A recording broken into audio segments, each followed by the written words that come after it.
Hey everybody, welcome back to Dungeon Maker here on the World of Madness server. I am getting increasingly more deranged every time I say that, aren't I? Maybe by like episode 100 I'll just be like completely unintelligible. So, not terribly much has happened around here. I've started removing one or two of these pads because I don't think they're going to be much use for anything and I might as well get rid of them. What I put in their place, I have almost no idea. But, that said, we do have our full beacon. So if I hop down here, it's not currently working, and there's a good reason why that I'll show you momentarily. But, we do happen to have our full beacon now, so we can grab ourselves speed 2, haste 2, regen 2, all sorts.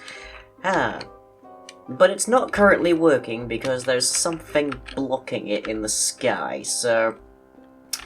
oh yes, I have unfortunately lost my Silk Touch pick in the course of things, but I've got an Unbreaking 3 one, an Unbreaking Efficiency 1, which is pretty handy with the haste going, and I've got Fortune 3 just to make things multiply. So I've now got more diamonds here than I think I actually have back at the tomb.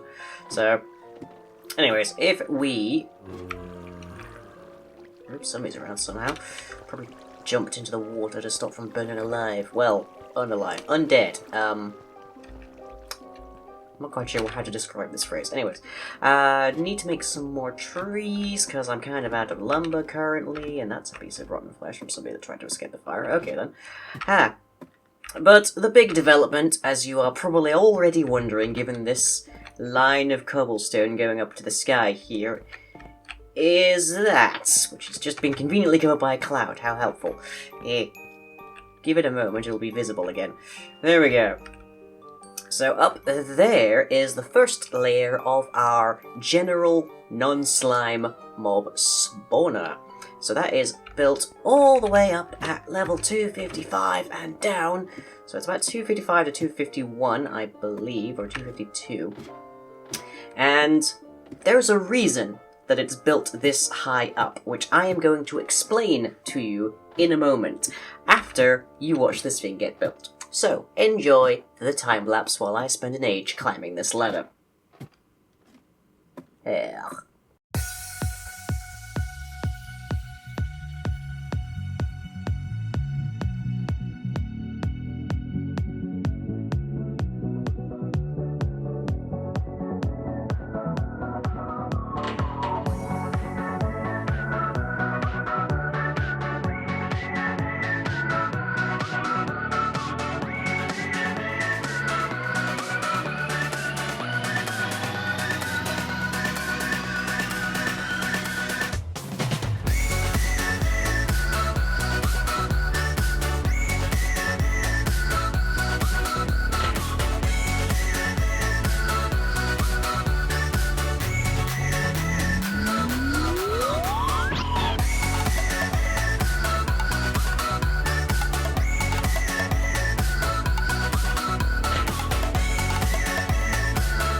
Almost there. So much step, so much ladder, so much climb. Wow. Okay, note to self, find a faster ladder system. Anyways, so yes, this is all the way up here, and it is currently just slightly larger than a chunk in this direction, and significantly larger than a chunk in this direction, just because of the wiring. And originally I was hoping I could keep the entire spawn pad area inside of one chunk, because that's advantageous for a number of reasons, but I then realized that because of the it's easier to see from inside. Because of the need to flush things out down the middle here, we have to actually have these spaces in the middle. I could have it be 1, but then spiders would just routinely clog the whole thing up, so that wouldn't be good. So having it be the 2 is the minimum for us to grab all of the spawns, including the spiders, and not have to worry about it too much. Now, I didn't encounter baby zombies and such during my testing. I don't know why that was exactly. It might have just been the local difficulty in that world was too low by that point. But as soon as an adult or a skeleton turns up, then we should see things get washed out either way, so it's not that huge of an issue, especially with the wiring system. And each side here has 8 by 16 spawning areas, so if I stand here and we look to here, we see chunk 0 there, and over here it is 15, which means there are 16 spaces, and this is 8 blocks long because that's how far water can reach at its maximum point, which will be all along the way because of all of this. So that will give us 8 by 16 or 256 spaces times 2, that's 512 per level, so that's quite a beefy section of a chunk there by itself. It's not the absolute maximum because of these 2 rows that we had to take out, but pretty good. So, why, oh why, have I built this thing all the way at the top of the world? Why have I done this, you might wonder, especially when I spent so long digging out a whole ton of space down there that I could probably have repurposed for a similar purpose as this. And the answer is spawning. So, there are 3 values that are particularly critical when it comes to dealing with mobs and spawning. They will only spawn at 24 blocks or more away from a player. From any player, as well as from any spawn points of players. That includes beds and such. And then, at 32 blocks or more, they don't use their AI. They don't wander around, and they will despawn pretty much randomly. They don't despawn terribly quickly at that stage, so you don't have too much to worry. But at 128 blocks and further away, they will despawn immediately. Essentially, that meaning that over 128 blocks mobs essentially don't spawn. They do technically spawn, but they're gone so quickly that the game barely even registers it. Now we have 2 points of interest here for Y levels. So we have the water here, which is sea level at level 63, and we have this mountain over here, which represents our highest terrestrial point at 102. So, from the spawning areas, or rather from the point of where they start to despawn randomly, we would then be looking at a minimum altitude from the ground of 95 from the sea level and 134 for the terrain. So sea level's sort of our advantage here. Now, why am I interested in this? You might wonder. I've been through most of the cave systems underneath here, and I've already lit everything up. And unfortunately, there is such a thing as the surface.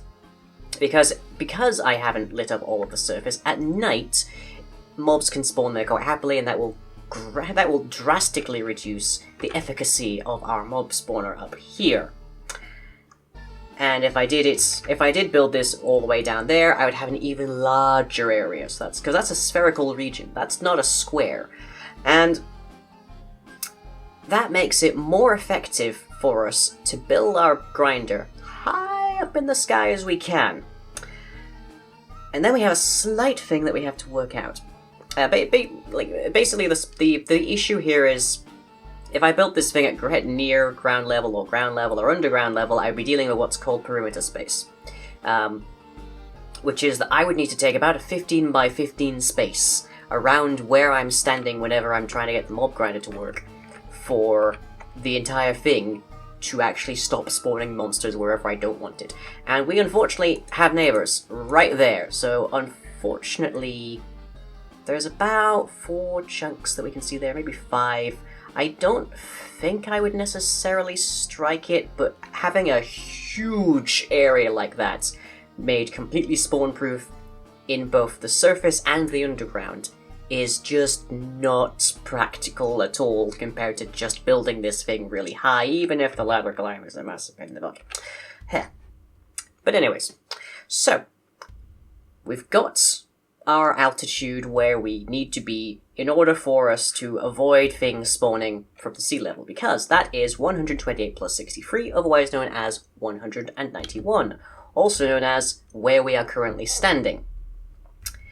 If we wanted to do that from the actual mountain terrain over here, we'd have to actually start at 230, which leaves us less blocks to the actual build limit than for mobs to actually spawn. That's not viable. So, also, there aren't many caves and stuff in here, and I think we can take the mild hit either way. We might get a little bit of drop at night from that, but that's not a huge thing compared to the entire span of the world. So, yeah, kind of okay with that much. So, we have our altitude of 255, which is the top of this thing. 254, to be specific, because there's just a top layer on that that's just there for preventing mob spawn, because mob spawning, as we found in Undermine, is weird at the build limit. So, yeah. And each level of this is 4 blocks high, from floor to ceiling, that we can then stack on top of one another. So there's the floor level here, which goes above these here. So effectively, this is a floor level, this is a floor level, so it's 4 blocks tall. So, if our first one is at y equals 191, and then we go to 255, then we have a grand total of 11 spawnable levels, because we take 191, and then we add ourselves the 24 blocks minimum distance for mobs to start spawning, and that gives us 215. 215, 219, 223, 20, you get the idea. We eventually get to 11 levels before we, well, just shy of hitting this top altitude. We don't perfectly hit it, which is fine, because that means we can have a little bit of space above the 191 down here, magic number, from which we can then proceed to get a little less of the, say, trees, the ambient kind of rolling terrain, a little bit of the mountainous terrain as well, so on and so forth. And that means I've got 10 more of these, plus all of the wiring, or more or less. I've got the majority of this, it just needs a few repeaters and a few more comparators, and I just need to go and get into the Nether, like, by that portal right there to grab some quartz for that. It's not a problem. But I am running low on food here, so I should head back to my favourite place in the world, where guardians just rain from the sky and die. Bliss. So I can get more food as well as get some more blocks, because this is currently very brutalist in its coloration is the best way I can describe it. We've got greys, and then we've got a little bit of red for redstone indication. That's not too much. Yeah, we want to get some variation in that block there. So that's the only reason that time-lapse stopped where it did. Hope you enjoyed that time-lapse, by the way. I put a lot more effort into it than I usually do, even with replay mod working. Yay! So, hopefully next episode we'll see this start to function, because it's not... I might run out of string. That is one concern. But I do know where there is an abandoned mineshaft around here, so that hopefully will not be too much of a concern at that stage. Can I get looting on a sword? That's the question, I guess. Or do I want to use shears? Not 100% certain. Anyways. Yeah, just thought I would show that off. Have a nice view of a brand new song from an artist that I found on YouTube a little bit ago, and I've been wanting to use the music of since. Fat Rat makes some great tunes, and is extremely gracious with how you can use them, which is always lovely to see for a YouTuber like me. And I thought I'd make it suitably epic there. So you got to look at about an hour's work of me building a box in the sky, and somehow I made it look good on camera. I thought that was pretty good. And now we can see the creepers here spawning, so yeah. Look. And given that I've still not found any slime chunks around here. I think what's going to end up happening is that we'll have our big 11 level tall general spawner up here, and then down here, well, what do you know? How did you get in there? Or are you just spawning because this is the surface? I'm going to need to investigate that, light that up and see what happens. But, yeah, I hope that means what I hope it means. Because that would make this a lot easier. But yeah, I'm figuring we'll encase our general mob spawner up here in some kind of nice aesthetic facade. And then we'll have sort of like aesthetic tendrils going down to wherever we can find a slime chunk. And basically, I'm thinking we'll look less like an hourglass and more like a harvester robot from The Matrix, or possibly like a virus. I'm not 100% certain. Do let me know if you have any ideas on what I could make this thing look like now that we've abandoned the hourglass concept due to lack of local slime chunks. Please may that be one of them. I really hope so. I hope he hasn't just spawned up there and hopped in or something. Actually, since it's above level 40, he probably has just spawned in because that's a... never mind then. Well, it's worth experimenting, nonetheless. Oh, and there we go, the despawning randomly, but he was there for a bit, so, yeah. Anyways, that is it for today. I have quite a bit more speedy building to do. Hopefully I'll be able to get some of it on time-lapse footage as well. But other than that, hope you've enjoyed, and I'll catch you all next time.